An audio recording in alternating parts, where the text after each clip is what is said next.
ॿ ॻाल्हियूं आहिनि। जीअं हिंदुस्तान में 6 क़ौमुनि खे मिनॉरिटी जो स्टेटस मिलियल आहे। सिख, मुस्लिम, ईसाई, क्रिश्चियन, यहूदी ऐं चई कहिड़ी आहे उहे। त इन्हनि खे इन करे मिलियल आहे जैन। इन्हनि खे इन करे मिलियल आहे जो उहे पंहिंजे धर्म जेको आहे हिंदू न लिखाईंदा आहिनि। उहो पंहिंजो धर्म लिखाईंदा आहिनि जैन, धर्म लिखाईंदा आहिनि मुस्लिम। अगरि असां ईअं कयूं त धर्म जी जाइ ते असां लिखायूं झूलेलाल, असांजो धर्म झूलेलाल, जे पूरे हिंदुस्तान जा सिंधी धर्म जी जाइ ते झूलेलाल लिखाईंदा त हुनखे स्टेटस हिकिड़ो अलॻि मिलंदो। मिनॉरिटी जो जेको स्टेटस आहे उहो मिलंदो। उन में कॉलेजिस में एडमिशन में फ़र्क़ु पइजी वेंदो। गवर्नमेंट जी जेके स्कीमूं आहिनि उन में असांखे फ़र्क़ु पइजी वेंदो। इहा असां हर ज़माने जी वेनती कंदा आहियूं त बाबा जंहिं महिल बि अचे घणा को तव्हां झूलेलाल लिखायो, पर कोई हिन ॻाल्हि ते तयारु न आहे। त मां त हिंदू आहे न। हाणे हिंदू विझण सां असां मेजॉरिटी में था अची वञूं। सिंधी काथे ज़ाहिर नथो थिए। हे जेका ॻणप आहे या अनऑफिशियली जेके असां संस्थाउनि जे मार्फत कई आहे। हाणे उन वक़्तु पाकिस्तान में चवंदा असां 15 लख हिंदू आहिनि। मां हाणे पाण लास्ट ईयर अक्टूबर में उतां जे मेंबर पार्लियामेंट जे पुट जी शादीअ में वियुमि। उते मां सॼी इहा ॻाल्हि कढी।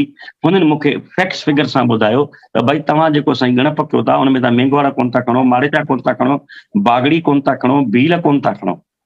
असां वटि उन्हनि जी संख्या 10 लख खां 15 लख खां मथे आहे। तव्हां ॻणियो था हिंदू जेके भाई बंधन या जेके सिंध में था रहनि। हाणे बलोचिस्तान में बि हिंदू रहे थो।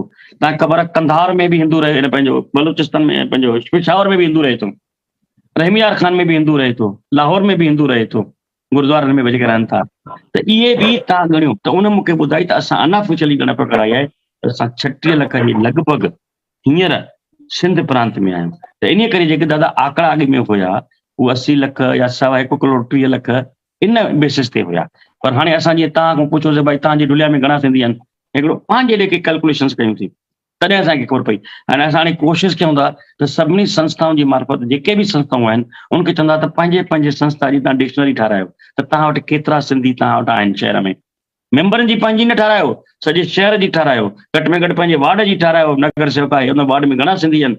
अहिड़े तरीक़े सां अगरि कंदासीं त मूंखे यकीन आहे त 20 साल जे अंदरि 30 सालनि जे अंदरि असां पूरे हिंदुस्तान जा मोबाइल नंबर सिंधियुनि जा, उन्हनि जी एड्रेस, उहे ओरिजिनल किथां जा आहिनि, उनजा वॾा किथां आया, त अहिड़े तरीक़े सां कंदासीं त हिकिड़ो अहिड़ो सिस्टम बाउंडिंग सिस्टम थी वेंदो सिंधियुनि जे अंदरि जो हिकिड़ो सिंधी अगरि कंहिं तकलीफ़ में किथे बि आहे त डिक्शनरी मार्फत असां हुनखे ॻोल्हे उतां जो सिंधीअ जे वॾे जेको चङो मुड़ुसु हुनखे फ़ोन करे ॿिए सिंधीअ जी मदद करण लाइ चई सघूं था।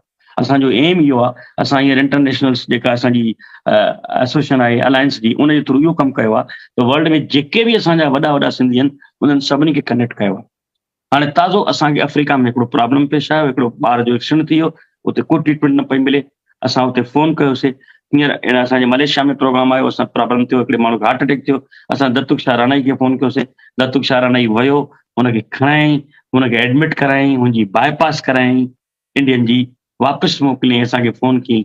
त इहा जेको कम्युनिकेशन सिस्टम आहे इहो अगरि असां पंहिंजे ॻोठनि खां शुरू कयूं, पंहिंजे नंढनि जाइनि तां शुरू कयूं, जीअं तव्हां संस्था जी मार्फत कयो आहे, अॼु को किथां पाण जुड़िया आहियूं हिन प्रोग्राम में, त अगरि अहिड़े तरीक़े सां कम्युनिकेशन वधियो त उहो ॾींहुं ज़रूरु ईंदो जो असां सिंधी वापसि उन स्टेज ते ईंदासीं जेको असां 47 खां पहिरियों सिंध ते राज कंदा।